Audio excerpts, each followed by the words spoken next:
ഞാൻ എത്ര തെറ്റ് ചെയ്തു പടച്ചോനെ, എന്നിട്ട് നീ എന്നെ ശിക്ഷിക്കുന്നില്ലല്ലോ.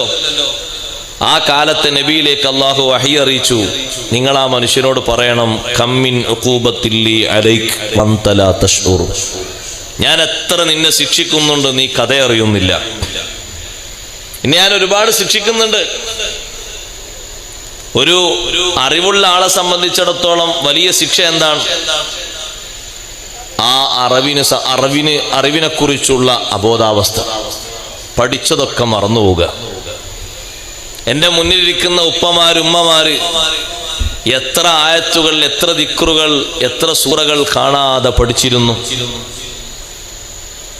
നമ്മളെക്കാളും പ്രായമുള്ള ആളുകൾ അവര് വളരെ കൃത്യമായിട്ട് ഒരു ഹർഫും വിടാതെ ഓതുന്ന ചില ആയത്തുകളൊക്കെ, സൂറത്തുകളൊക്കെ അവരുടെ പകുതി പ്രായം എത്താത്ത ആളുകൾക്ക് ഓതാൻ കിട്ടുന്നില്ല.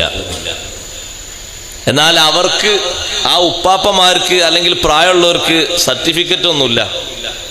ഈ ഓതുന്ന യുവാവ്, അയാളെ സർട്ടിഫിക്കറ്റ് നോക്കുമ്പോൾ ഹിഫ്ളിൽ 99, ഇനി ഒരു 1ന്റെ കുറവേ ഉള്ളൂ. പക്ഷേ രണ്ടാളും ഓതുന്നത് യാസീനാണ്.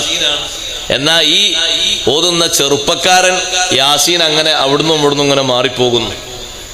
ആകെ 7 മുബീനുള്ളൂ, പക്ഷെ ഇവൻ ഓതുമ്പോൾ 15, 25 ആകുന്നുണ്ട് മുബീൻ. മറ്റേ ആളൊക്കെ വളരെ കൃത്യമായിട്ട് ഓതുന്നു. രണ്ടിലും മാറ്റമുണ്ടോ? ഉണ്ട്. അള്ളാഹു നൽകിയ ഹിഫ്ള് അള്ളാഹു പിൻവലിക്കുക എന്നത് വലിയ ഒരു ശിക്ഷയാണ്, ചെറുതല്ല.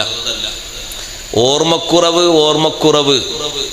ഓർമ്മക്കേട് എന്ന് പലരും പറയില്ലേ, ഒക്കെ മറന്നുവാണ്, അതൊരു ശിക്ഷയാണ്. അള്ളാഹു നമുക്ക് കൂടുതൽ ഖുവ്വത്തുൽ ഹിഫ്ള് നൽകട്ടെ.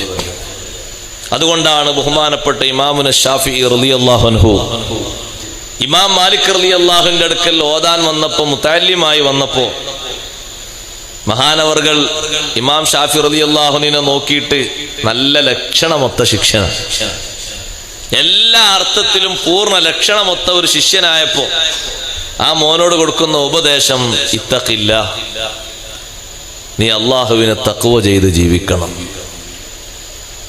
നീ ഒരിക്കലും മാസിയത്ത് ചെയ്യരുത്, കുറ്റം തെറ്റ് ചെയ്യരുത്.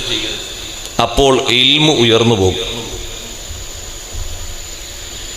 ഒരു കച്ചവടക്കാരൻ, ഒരു കൃഷിക്കാരൻ, ഒരു സാധാ കൂലിപ്പണിക്കാരൻ, അദ്ദേഹം തെറ്റുകുറ്റങ്ങൾ ചെയ്യുമ്പോൾ അള്ളാഹു നൽകുന്ന ശിക്ഷ എന്താണ്? ഹലാലായ സമൃദ്ധി പിൻവലിക്കുക. ഇത് ശിക്ഷയായിട്ട് തോന്നുന്നില്ലേ? ഇതാണ് വലിയ ശിക്ഷ.